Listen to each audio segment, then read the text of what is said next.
Dealing with adults mostly, I have discovered that for people who have their roots in the former Soviet Union, especially, Russians who are learning English, they have some kind of specific problems that we can deal with having extra skills. So that's why, actually, they show some information about me. I will not read it, but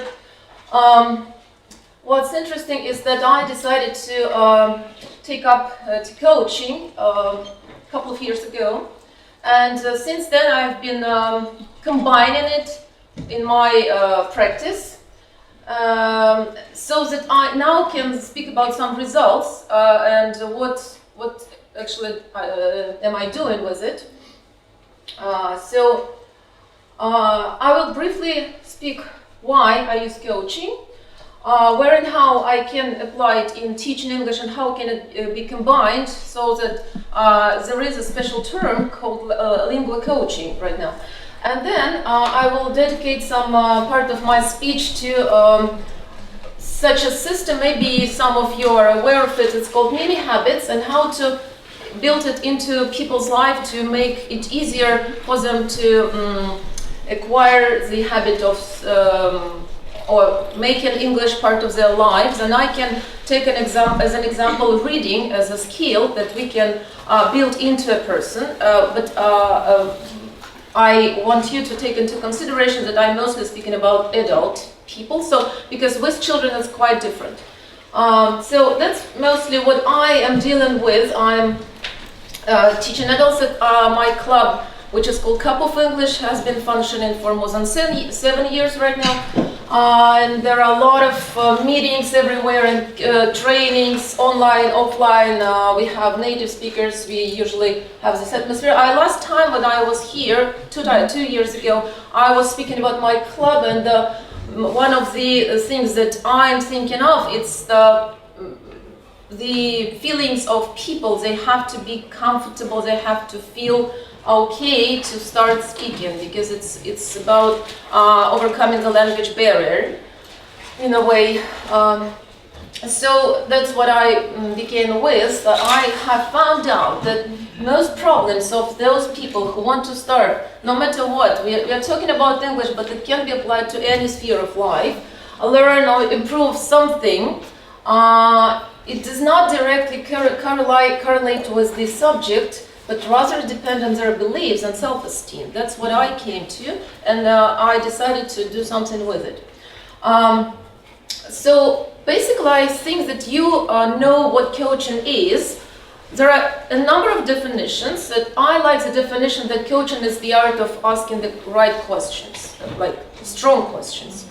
And coach itself is one of the qualifications of a good teacher, I think. So coach is like a trainer, or somebody who actually, the word coach comes from, this, it can be a bus nowadays, but before it was the cart, which took a person from point A to point B, which helped a person to move from now to the point where they want to be.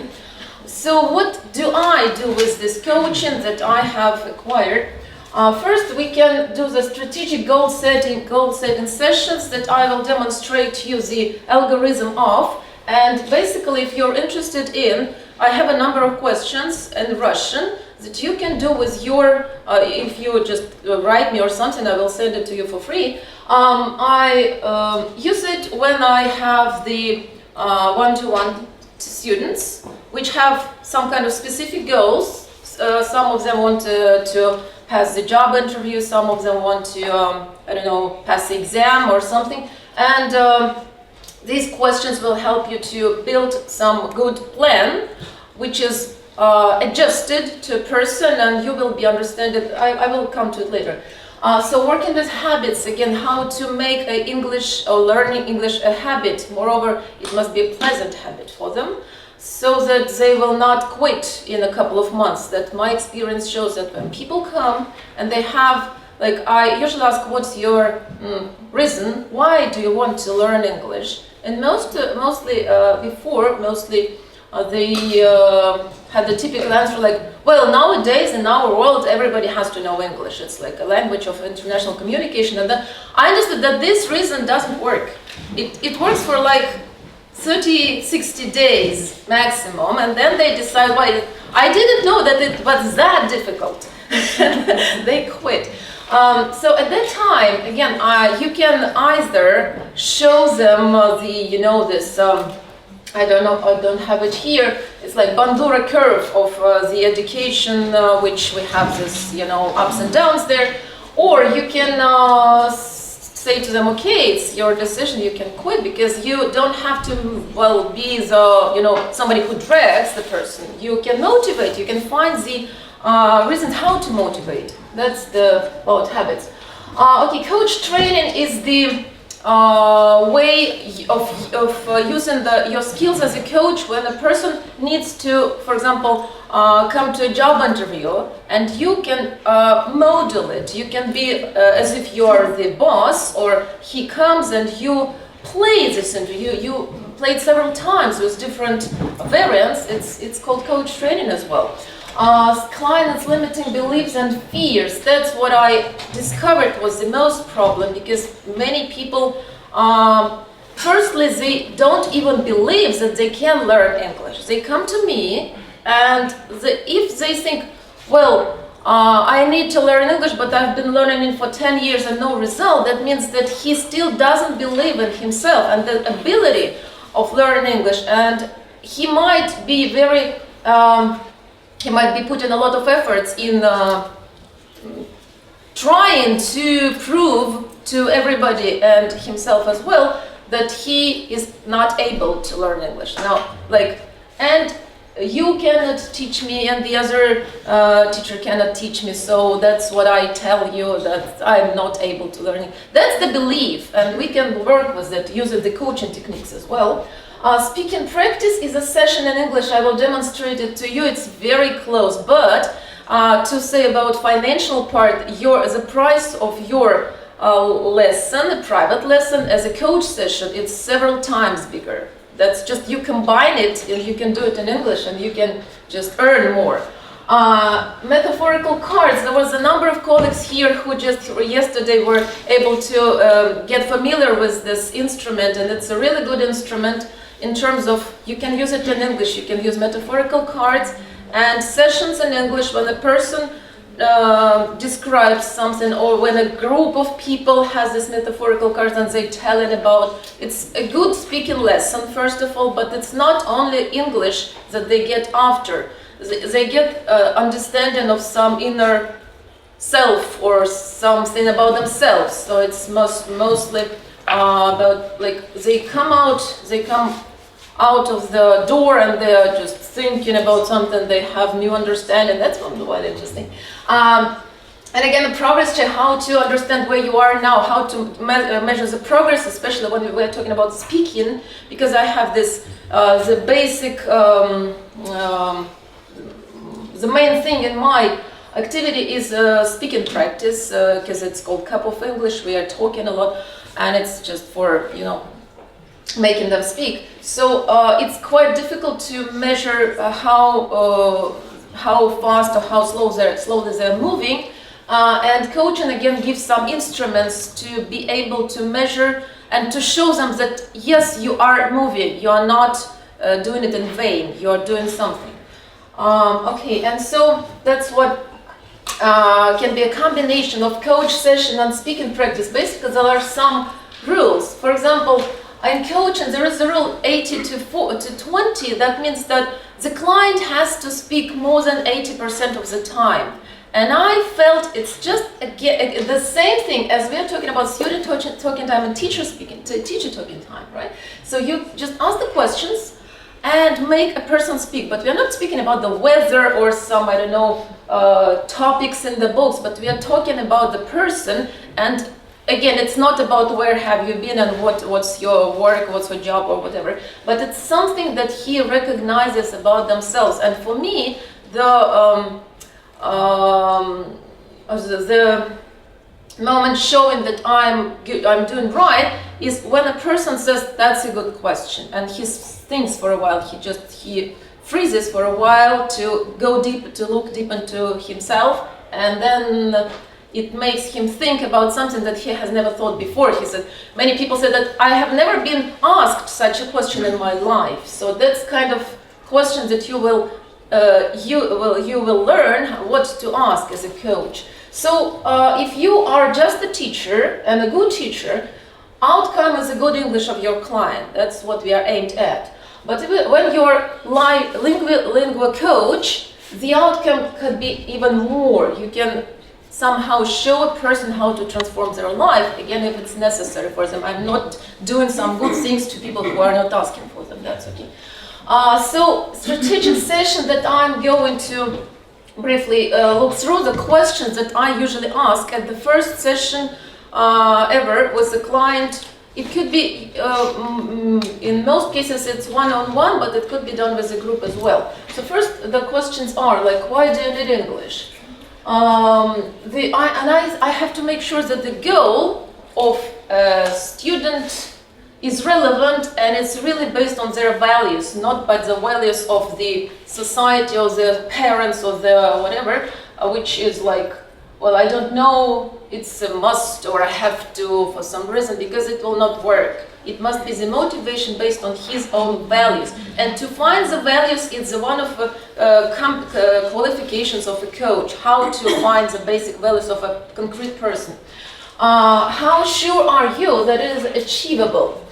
Again, at this point that I already mentioned, a person says, I don't think that I'm able to learn English as I want to. So I'm not, I have a bad memory, I'm not good at it because it's been 20 years that I've tried to do it and it doesn't work.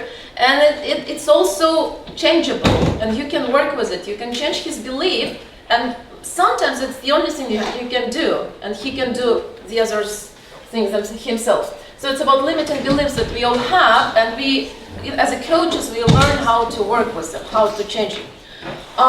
Where are you now, and where do you want to come? It's essential when usually I ask people, what do you want, and they start telling me what they don't want. You know, like, I don't this, I don't like that, and I'm comparing it to the situations that you come to the ticket office and say, please give me the ticket from Moscow. So where do you want to go? But because for everybody know English well is quite different. For one person it's like being able to come to the hotel, to the reception and ask for the keys.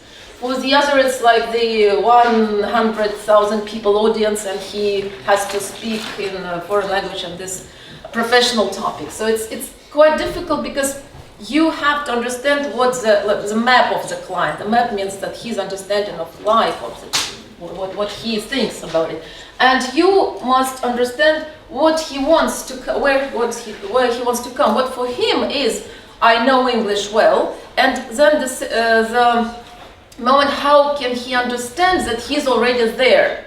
Maybe he has already. Like, I want to speak English for 5 minutes without stops. Okay, have you been doing it at least once in your life? He said, yes, I have, and so on. What's your next goal?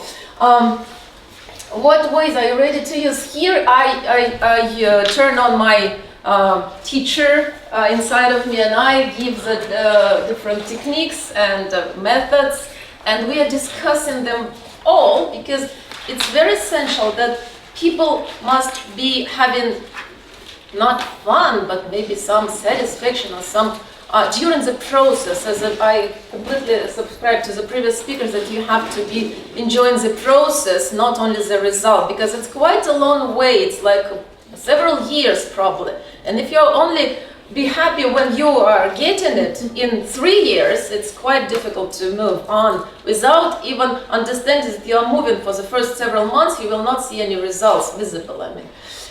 So it has to be comfortable and enjoyable.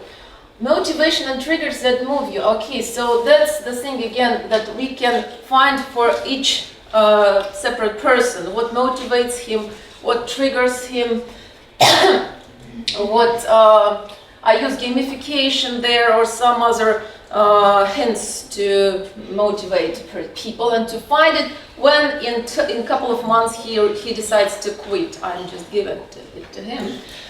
Responsibility, accountability. Again, responsibility means that that what I usually compare it to is it's a gym, it's a fitness club where a person comes, pays the money and says, okay, I want you to give me good muscles. It doesn't usually work. So I said, no matter how much you pay, you have to work yourself, and nobody can teach you English, you can only learn English. And accountability is a good thing that you can also use because it helps people to be accountable to somebody, say to me or to social networks, to his peers, whatever, to be able to move on. He has to be accountable, maybe to somebody who asks him, what have you done? What did you do last week? What's ready? And he is thinking that tomorrow I will have to tell something that I had to do, and he is doing something. Okay, and the last step, which is usually a finish of every coach session, you ask, are there any even smallest steps that you can do within 72 hours? Because it's the theory which works that if you decide to do something and you do nothing within 3 days, you will just postpone it, and you have to plan even the smallest step, like to search to Google some information or to call somebody, to write it down, at least to make a movement towards your goal. And now let's move to the second part. That's what I wanted to pay attention to. It's about building mini habits into people's life. And here I want to talk a little bit about micro-learning, which is now a very acute concept in andragogy, which I learned recently. So there is a pedagogy which deals with small children, and it's andragogy, which deals with the way of comfortable learning for adults. And one of the trends of this andragogy is according to the neurophysiology of adults, they say that small and regular, two big things, small things and regular. And they said that actually working people, adult people are ready to devote only 1% of their time to additional professional learning nowadays. It's only 24 minutes a week. And sometimes it's also okay if a person is willing to. The solution was found, it's just chunks of information, snackable content. This is snackable content. You can do something within 5 minutes a day. So I call it the system of 5 minutes of English, and I had held a number of marathons which are called 5 minutes of English. I will tell you how it works, because you can understand that it doesn't bring a big knowledge of English if you do it for 5 minutes a day, but it's just another thing that you acquire by this.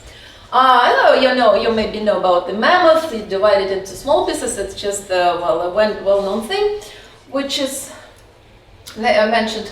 Okay, so the next years the priority will be to use the short videos, small text, or visual materials for a better assimilation of material after each block. Blitz testing is carried out. Such an approach allows for better preservation of information in the long term. And this is an important point for mastering working skills. That was by John Unger, who's a writer who is writing about e-learning. So that is not necessary to completely change the supply of information. You just are talking about micro-content. It's one of the ways. Micro-task, micro-drill, micro-text, micro-teaching and everything. So how does it work? I just wanted to illustrate that it's not my invention or something, that it's just a trend now. Maybe you will be hearing about it more and more. So many habits that I built into the people's life have only two rules. One smallest action every day and no cheating. I mean, no cheating to yourself every day. You said every day. Why is it impossible to avoid? Because you choose one action every day that it's impossible not to do. It has to be like, if you're talking about reading, for example, you put the smallest one, like 1 line, 5 lines. Not talking about the pages. So I usually tell people, imagine that it's your worst day. You're very tired, you're ill, you want to sleep and you're exhausted. And even in this condition, you have to be able to do the smallest task. What would be the smallest task? And they say, okay, half a page. I say, are you sure? Because you're not bargaining, you're not, it's not just about pretending that you can do more. It's just the smallest things that you will not be able not to do. And they say, let's agree, okay, 2 lines in a book. Okay, we put it here, and then usually if we're talking about English as a whole, we find about 15 for a beginning, about 15 different things which we call 5 minutes of English that he can do. For example, watch some short video, speak to somebody, I don't know, it depends on the person, because I always ask what is comfortable to you, what do you want, but I make sure that it touches every aspect, as reading, speaking, if he needs writing as well, listening, so on. And so actually how does it work for my students? It's not, of course, about being great and improving English dramatically. First, it helps to deceive the brain. For example, if a person, it first started when people wanted to build a habit to be more sportive, to go to the gym, to go jogging, running, and so on. And he used to, the author of this, maybe it's not the author, but the book that I read, Stephen Guy's Mini Habits, Maxi Results. He used to have this mini habit of tying the shoelaces on his sneakers every morning. That was the mini habit. After that, he could have said to himself, I have done it, I'm okay, I'm a good boy, and he could go back to sleep. But can you imagine what is the probability of his going out and running if he has already his sneakers on with the shoelaces tied? It increases. For the other, for one woman, it was just go to the doors of a gym. That was it. Yes, that really worked. The mini habit was, after that, she could have said to herself, yes, I have done it for today, I'm done, I'm happy, I'm moving, that's it. And she could go back and go shopping or something. But can you imagine if she has her sports bag with her and she's at the doors of the gym, maybe she will decide to go in just for a while, and that will be another deceiving on her brain when she says to herself, only 5 minutes, only half an hour. It works. You know what is the most difficult thing in yoga, according to the yoga gurus? To put the mat to put it on the floor. Once you've started, you have to move, to do something. It's your brain cannot say no to you. So it helps to deceive the brain. When you sit and you say, okay, that's my 5 minutes of English. Today I'm going to, you go look through the list, you scan it, you choose something that you would like to do today, let it be some TED video, and you sit at the computer and watch your TED video for 5 minutes. After it, you can be fully satisfied and say, yes, I have done it for today. But what is the probability that you find something else, or you watch some longer video, find something else? So you have to make yourself sit and start. That's what mini habits are for. Build a habit into life. So how does it work? Again, for 30 to 60 days, I insist that people, they can do nothing more if they have pretty much time. I mean, if they have the deadline of passing the exam in half a year, that's another, another thing. But if they are ready to, first we have to build a habit into their lives. And this is, you remember these two rules. One, smallest thing every day for 60 days. And it becomes a habit. It becomes their habit to do something in English. He persuades himself that I am into English, I'm doing something with my English. Like people say, I'm a collectioner of post stamps, or I'm a vegetarian, I'm a, I don't know, jogger, and he said, I'm learning English. He well, makes himself believes in the idea that, okay, thank you, that he's into it. So, it's impossible to avoid, as I already told you, because, well, come on, it's like one line. You cannot say that I had no time, I had no energy or something. It's just impossible. It was actually without pull-ups. A person who built this habit, he was doing one pull-up every day, and once he was so tired that he went to bed and he was about to sleep, to fall asleep, and then he remembered, he just turned on his bed, he did this pull-up, and then he slept with, understanding that he did this many habit.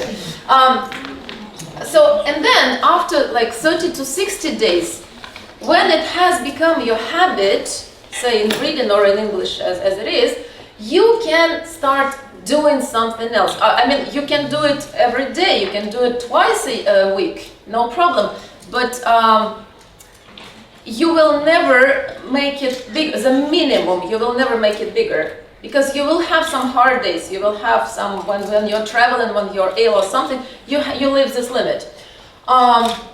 Increases probability of target actions, I told you, can be linked to time or trigger. Again, how we make it into people's life. You can either say, I'm doing my mini habit every day at 9 o'clock, whatever happens.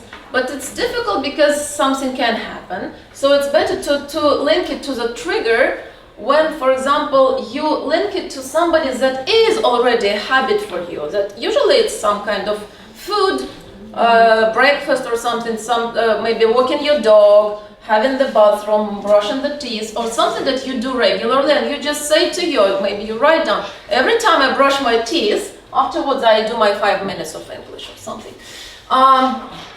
And what is the most important here is a positive reward loop. Maybe you know about the habits. The habits has 3 stages. It's like the trigger, the process itself, and the loop, when you have some reward for it.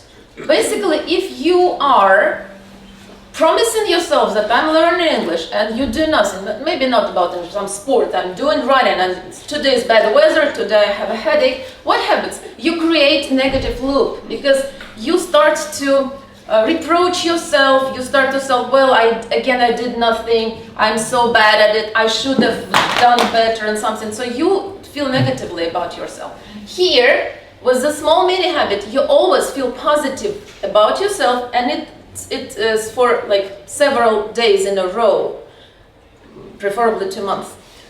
It's very important in building a habit that you have a positive understanding, positive loop about yourself, and then it's a psychological tool for self-esteem and self-confidence when I have discovered that it's a critical thing for many Russians, again, who have this Soviet past.